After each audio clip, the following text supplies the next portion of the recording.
Aujourd'hui, 22 mars, est célébrée la journée mondiale de l'eau et selon le Fonds des Nations Unies pour l'enfance, plus d'1,4 milliard de personnes dans le monde, dont 450 millions d'enfants, vivent dans des zones où l'accès à l'eau est fortement ou extrêmement préoccupant.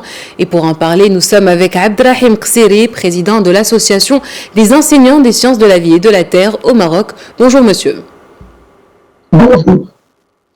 Pouvez-vous nous expliquer en quoi cette journée mondiale de l'eau est si importante? La journée mondiale de l'eau est une opportunité, une occasion pour faire un bilan et aussi voir vraiment quel est le capital eau qu'on a actuellement. Pour le Maroc, à l'échelle mondiale, on a 0,3% d'eau douce uniquement, même si on a 70% d'eau salée qui couvre cette planète bleue, mais généralement ces 3%, ils ont un problème de répartition géographique, de surconsommation, mais aussi de pollution. Et donc, cette denrée rare, dans plusieurs pays, on voit que commencent vraiment des conflits, on voit ce qui se passe entre l'Éthiopie, le Soudan et l'Égypte, et il y a d'autres pays, et généralement même à l'intérieur d'un même territoire, au Maroc par exemple, un pays qui a 65% de désert et plus 90% aride et semi-aride, on a eu 2500 mètres cubes par habitant, on est maintenant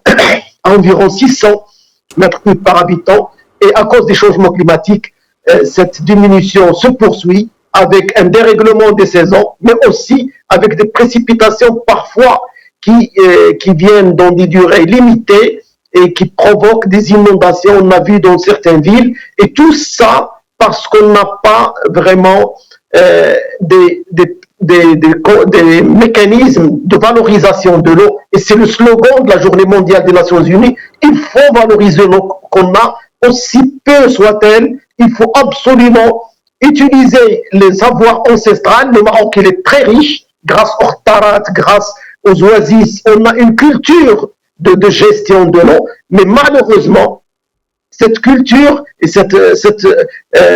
associée aux nouvelles technologies et innovations qui nous permettent de valoriser l'eau, on est en train toujours de subir soit une déperdition à cause de certains mécanismes de perte d'eau, soit dans l'agriculture qui consomme 80%, soit dans le milieu urbain, encore avec les industries et aussi à cause de la pollution, les eaux usées et les nitrates, surtout pour l'agriculture avec les pesticides et les insecticides. Voilà. Quels sont les défis auxquels nous faisons face aujourd'hui et surtout, quelles sont les initiatives déployées pour la valorisation de l'eau? Alors, merci. Les grands défis qu'on a, c'est un système d'abord de pouvoir capitaliser sur les acquis du Maroc. On a eu une politique d'offres grâce aux politiques des barrages qui était excellente jusqu'à maintenant, mais dernièrement, on recourt à un dessalement, par exemple, même pour l'agriculture, pour la région de Sousse, où on a surexploité la nappe. Maintenant, les agriculteurs et l'État, ils payent pour le dessalement pour produire des produits agricoles, et donc leur coût ne cesse d'augmenter parce que c'est trop cher. Mais en même temps, on a une poursuite de gaspillage, surtout dans le domaine de l'agriculture. Même les 500 000 hectares d'économie d'eau avec l'irrigation localisée, le goutte à goutte, ne suffisent pas. Il faut généraliser le goutte à goutte.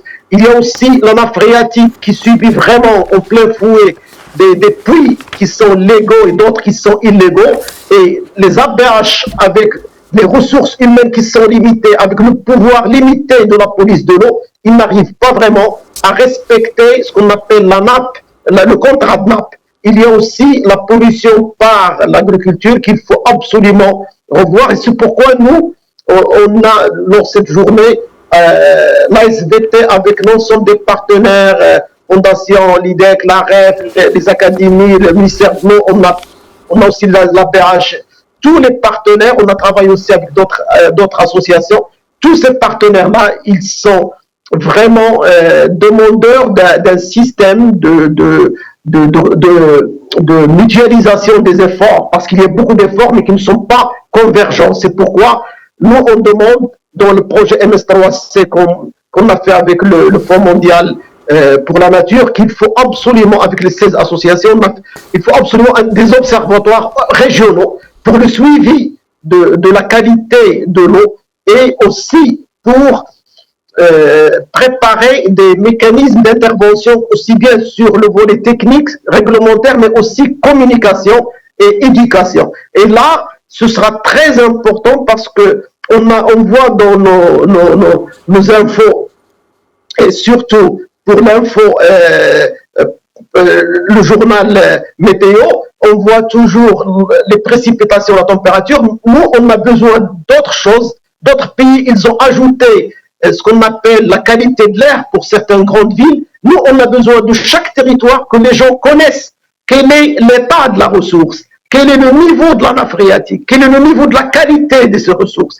Et si on a une bonne connaissance, on peut, sur la base de ça, préparer un plan d'action de communication et action pour la sauvegarder de la pollution et du gaspillage. Et là, vraiment, on a énormément à faire.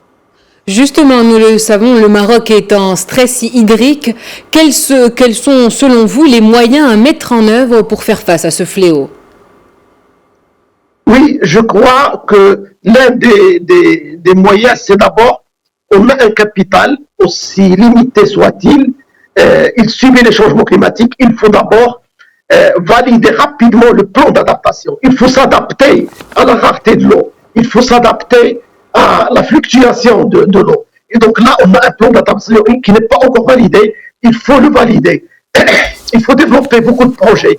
La deuxième chose, c'est améliorer la gouvernance locale en faisant participer l'ensemble des acteurs et avec un système d'information et d'évaluation régulier. Et à travers ça, il y a énormément de possibilités. Par exemple, les inondations qu'on a eues dernièrement, si l'urbanisme n'avait pas rasé des espaces verts partout, on aura des possibilités d'infiltration de l'eau. Mais il faut aussi le collecter par des collecteurs spéciaux et le mettre. On avait la Mnara à Marrakech, on a la Souani à Meknès. On peut avoir dans toutes nos villes des bassins d'eau autour desquels il y a des activités économiques, il y a des activités de bien-être. Et tout ça, c'est possible. Il faut connecter l'eau de pluie partout. Il faut augmenter les espaces verts. Madrid, elle a 45% de sa superficie qui est des parcs et des jardins. Nous, on a une rareté et on a encore le béton qui touche vraiment l'ensemble des centaines de kilomètres de nos villes. Il faut absolument que ça change, changer les normes, changer les pratiques et aussi agir par des stratégies de communication où les médias, la société civile, la société scientifique contribuent à cet effort auprès des agences des bassins, auprès du ministère de l'eau, du ministère de l'enseignement. Il faut qu'il y ait un travail collaboratif et on doit avoir des observatoires pour ça parce que c'est le seul moyen d'avoir les mêmes informations, les mêmes analyses et à partir de là de co-construire des plans d'action intégrés pour préserver cette ressource parce que parfois on ne connaît pas sa valeur, uniquement qu'on la perd et là on est en train de payer trop cher certaines stations de dessalement et il faut absolument préserver ce qu'on a